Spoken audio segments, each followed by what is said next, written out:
Welcome to Sociology Tanzania YouTube channel, the channel which is produced by Tanzania Association of Sociologists. Please share, subscribe, and like our channels. Our presentation today is on and about sociology, introduction. In these presentations, we are going to attempt to answer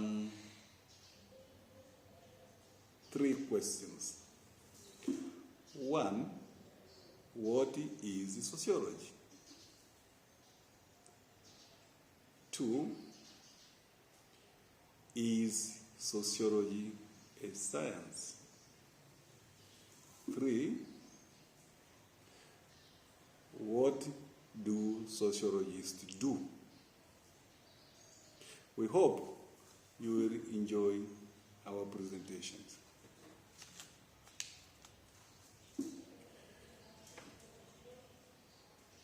When it comes to defining what is sociology, then we are facing with a very serious problem, which has got a very either simple or a very difficult answer or explanations.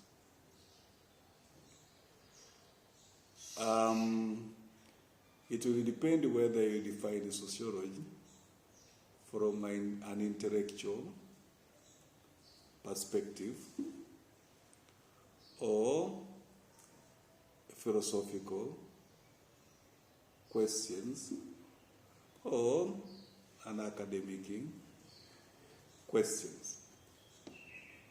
But many scholars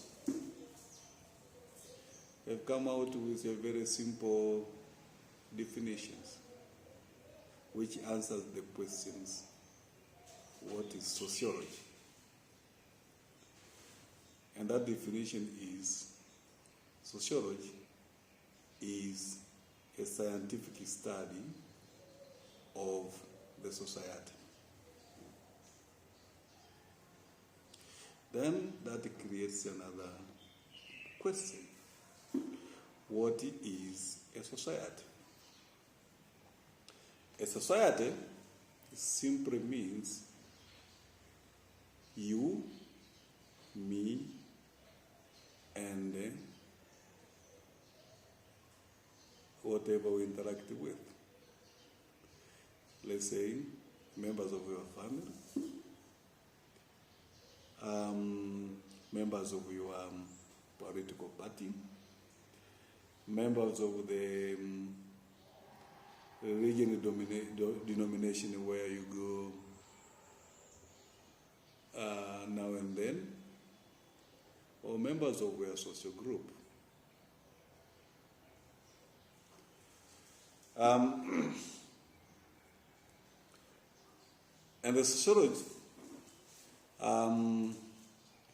comes from the coining of two Latin words, socio and logos. Socio means society which is made of human beings, while logos means knowledge of. So, sociology is a body of knowledge about the society. And the society, for a time being, I know in the future, when it comes to interaction, it may mean social beings and other natural things that a human being interact with in the course of living. So, up to that point, then we can um, formulate our definitions of sociology. That sociology is a knowledge body which is used to study the society. The society entirely and mainly made of human beings. At that point,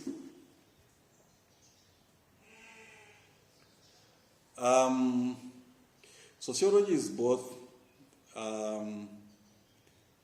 as we said, is now both an intellectual, because any human being will think of what and how he is related to another individual.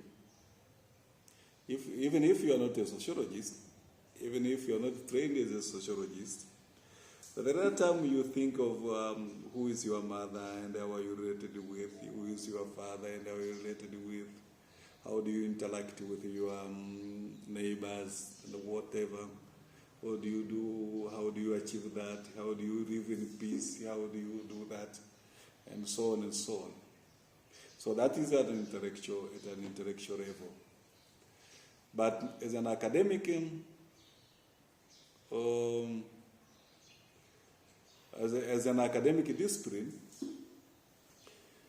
sociology is an academic discipline taught in academic forums. But as a profession, sociology is a profession whereby individuals trained as a sociologist apply sociological knowledge in whatever they are required to do in their daily activities.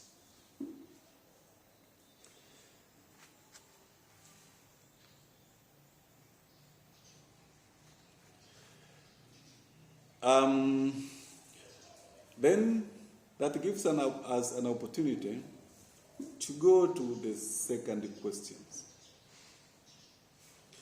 Is sociology a science?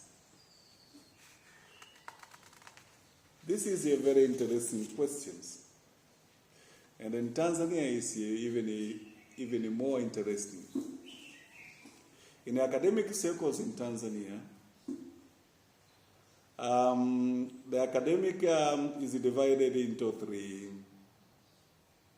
categories.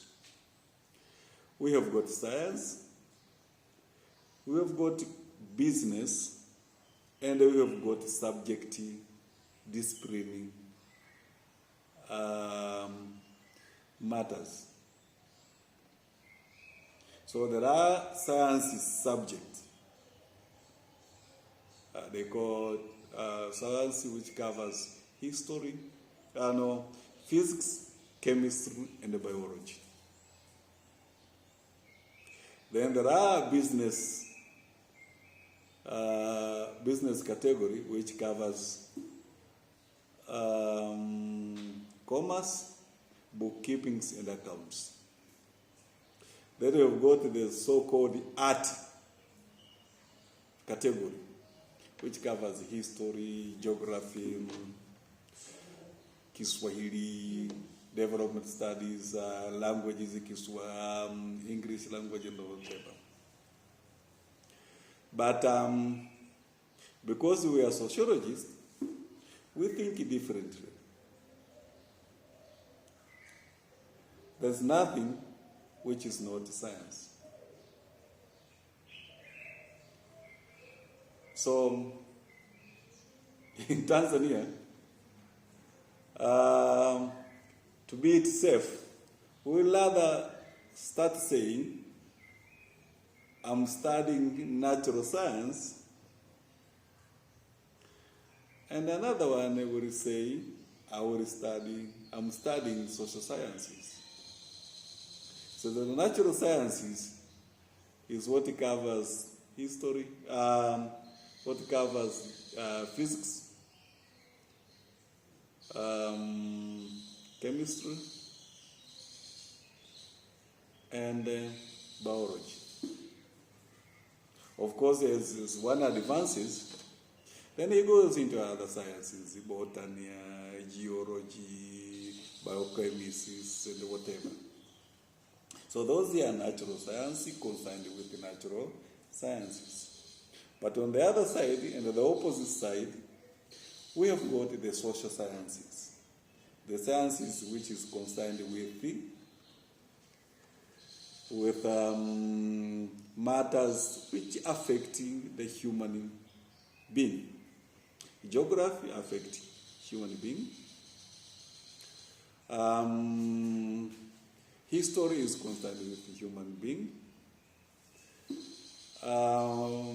Kiswahili and the other languages is concerned with the human being, the way you communicate and how you communicate.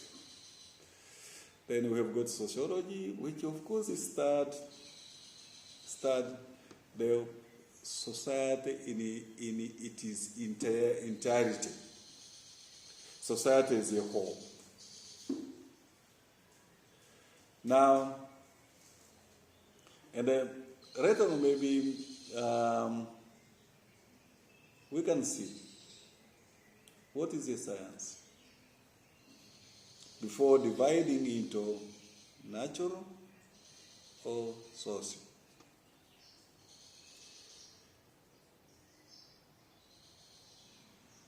A science is a collection of knowledge. So it's a knowledge body which is used to understand and describe an object. So if we are studying nature, then nature is your object. But how do you study it? Then you depend on the body of knowledge available. So the bigger, the wider the knowledge, the bigger the body, the better the outcome. So in terms of natural social sciences, the object that we study is the society. And that is, for example, is a specific matter. So if someone studies Kiswahili, then he uses the body of knowledge about Kiswahili to understand Kiswahili.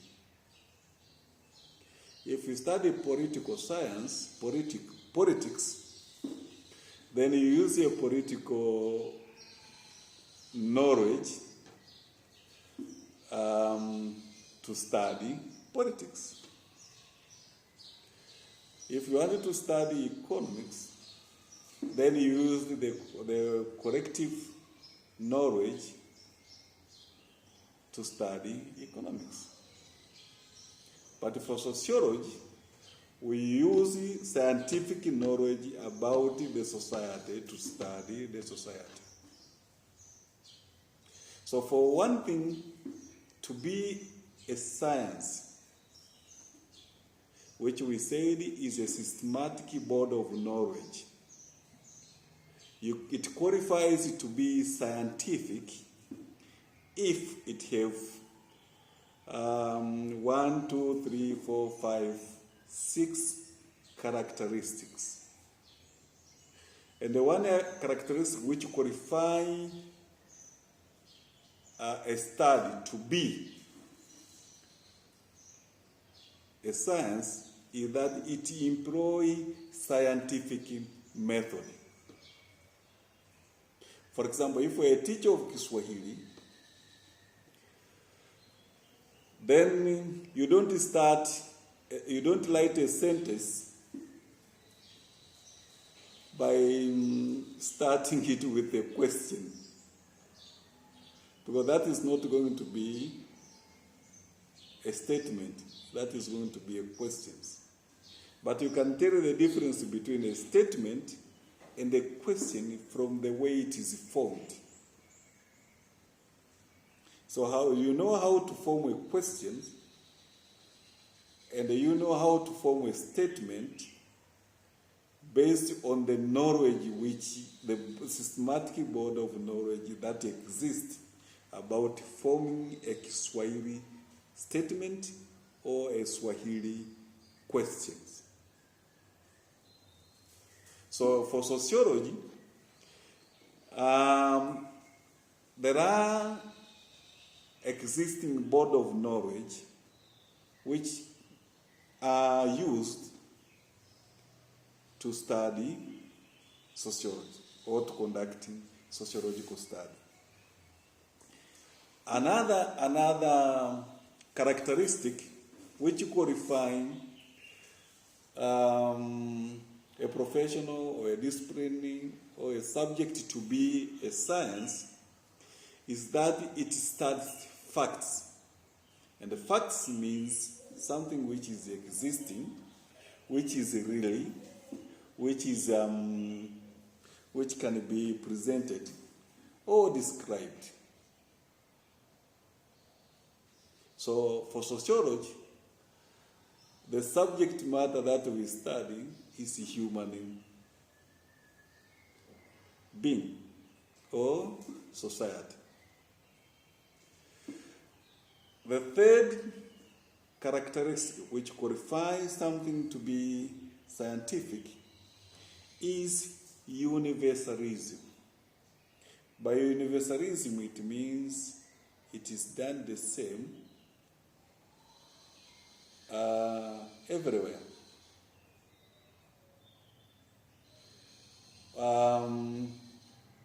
The way we study sociology and the way we conduct sociological research and the way we apply sociology is the same the world over.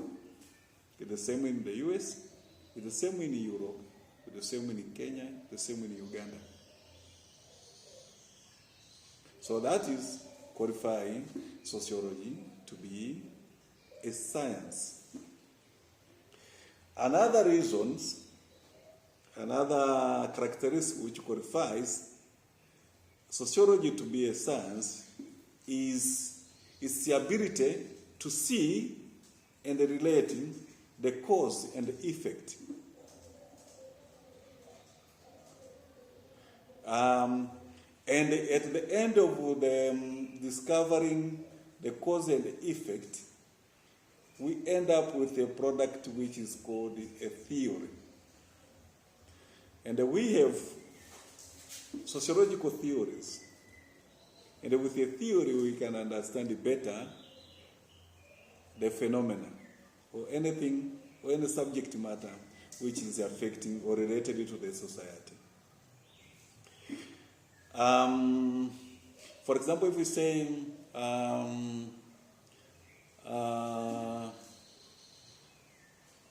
we have power outage in Tanzania, then we can use sociology to see the impact of power outage. Or rather, we can use it even to see the causes of power outage. And later on, we can develop and generate a lot of knowledge which can end up with a theory. Another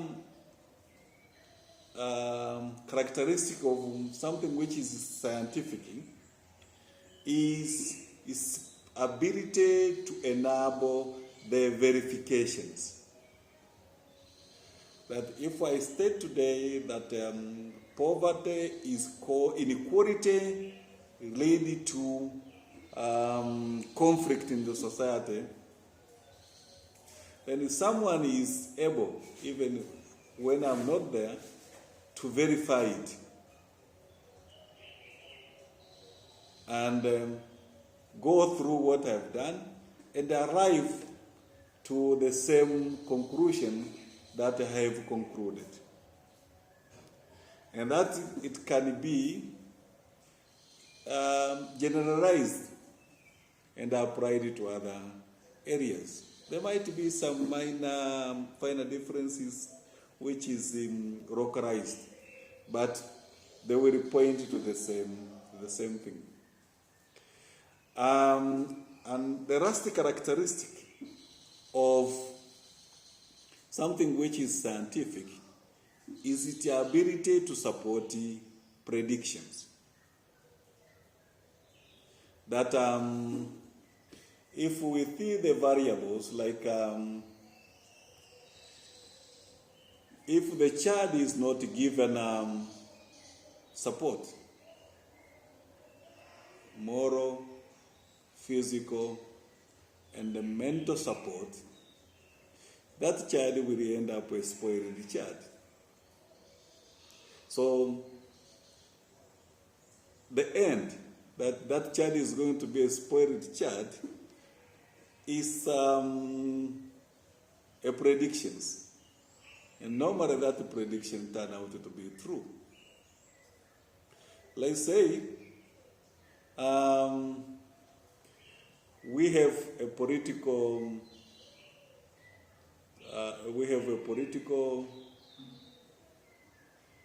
part, which is a ruling part, and it's not meeting its promises, which on the basis of the promises, it was voted into power. Then by analyzing using scientific method, you can analyze that it's going to lose votes because it's not meeting or it did not keep its promises. And that prediction might turn out to be true. So those are, based on that, we simply have the ground to stand, and many scholars have verified that sociology is a science. It is a science about the society which is entirely made of human beings.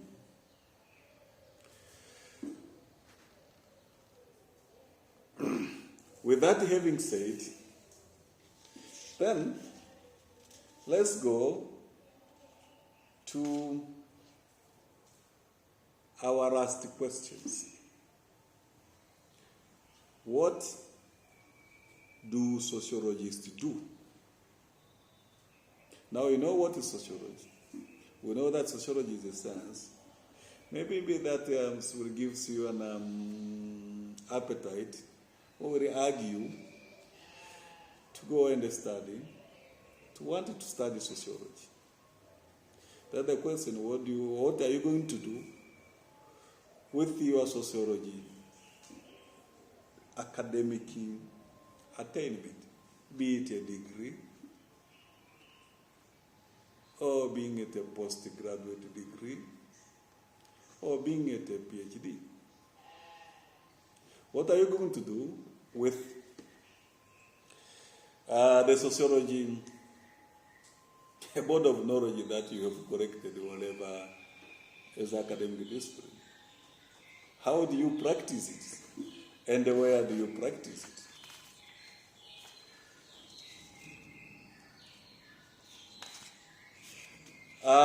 Sociology has got a very wide area where everybody can practice.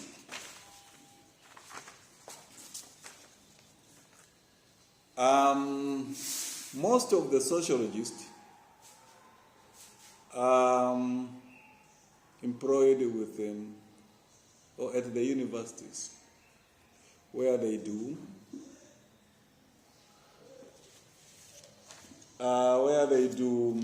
lecture, and they produce more sociologists. But we have got sociologists who practice their sociology knowledges and apply their sociology knowledges as journalists. In Tanzania, we have a very good example. Generali Ulimwengu. Generali Ulimwengu is a sociologist, and he holds a master degree in sociology. But you could see him how he's performing as a journalist. Although I understand he's not a trained journalist, but he's doing it. That's because of the knowledge, the sociological knowledge that he has. So another one is in journalism is the Kajubi Mukajanga.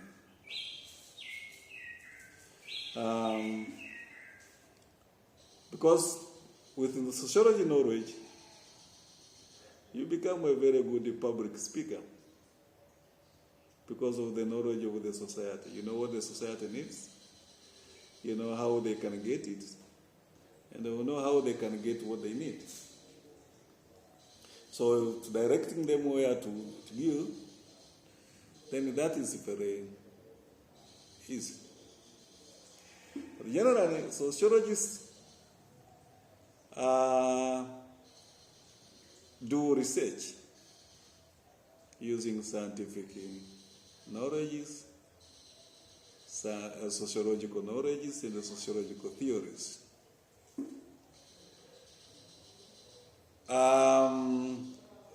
Sociologists also can do policy development, policy advocacy,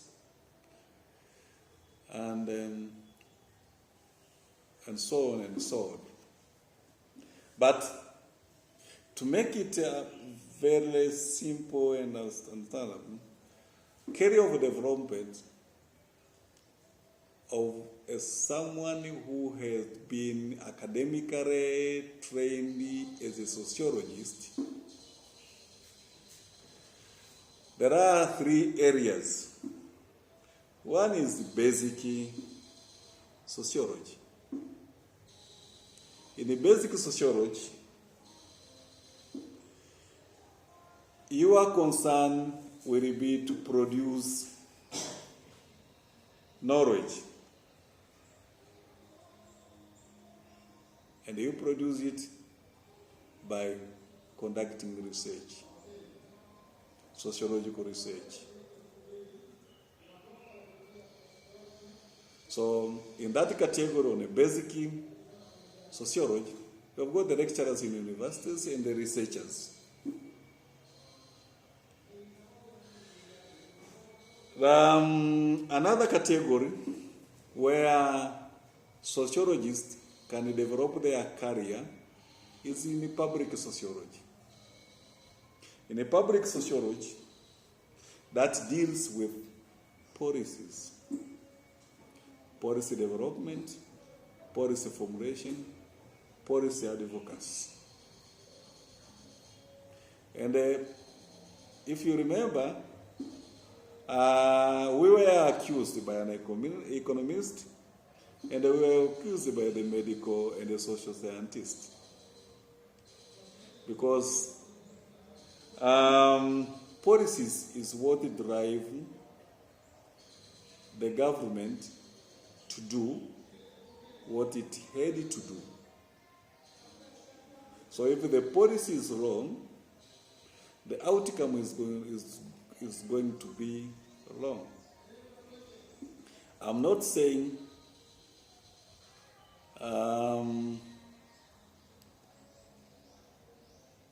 we sociologists are the only one which can be there, but what I'm saying, sociological knowledge is very important if you have to get an adequate policy that is meant to give the society what it needs.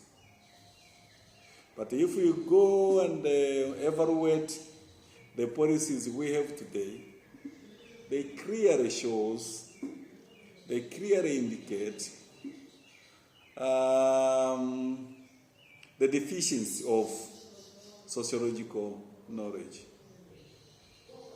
So there is an opening there for sociologists that we have to be more and take our seat in public sociology, apply public sociology in policy development. The other area where sociology is career can be developed is in applied sociology. Applied sociology is concerned with identifying social problems, problems that are affecting, not only identifying, but understanding social problems which affect the society, explain them, find a solution for them, and design the intervention measures.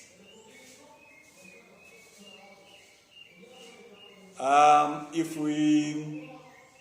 we see, put on a microscopic our society, Tanzania, and applied sociology microscope, then we will simply see that we have failed to solve problems. The problem are there. Intervention measures has been employed, developed and employed, but the outcome is still. So if you identify the problem,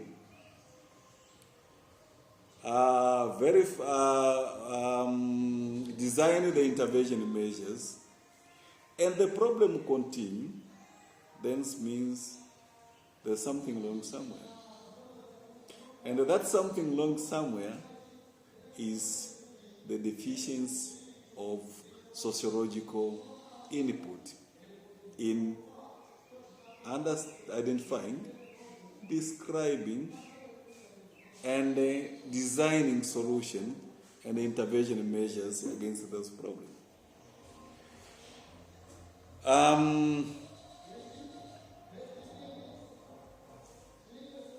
With those areas where sociologists can apply their sociological knowledges and develop their career as a sociologist, we sincerely hope that we sincerely agree with those who point the fingers at the sociologists that we are not doing enough. But this is a two-way traffic. There is giving and seeking. Maybe it's time now for the society to start seeking sociological knowledge whenever they wanted to study, to solve problems related to the society. Otherwise, it's going to be the wastage of time and the resources, because you cannot cure a disease if the medicine prescribed is wrong, or if it's light, then it underdosed, because there are some seriously missing. So whatever we see, whatever happened in our society, especially in Tanzania, Africa, and the world, we cannot afford to do things with limited or no sociology input. Because sociologists are the experts in that. I remember when I get the last comment from my my professor when I was writing who was going through my master's dissertation, he said, now you have done, congratulations, now you are a social engineer, the engineer of the society. So imagine that you wanted to build a 100-store buildings, then you don't involve the engineer, the architecture engineer, and BQ, BSS engineer, then I think you are creating a problem for the whole society. With that, thank you. Thank you for watching and listening to our presentations.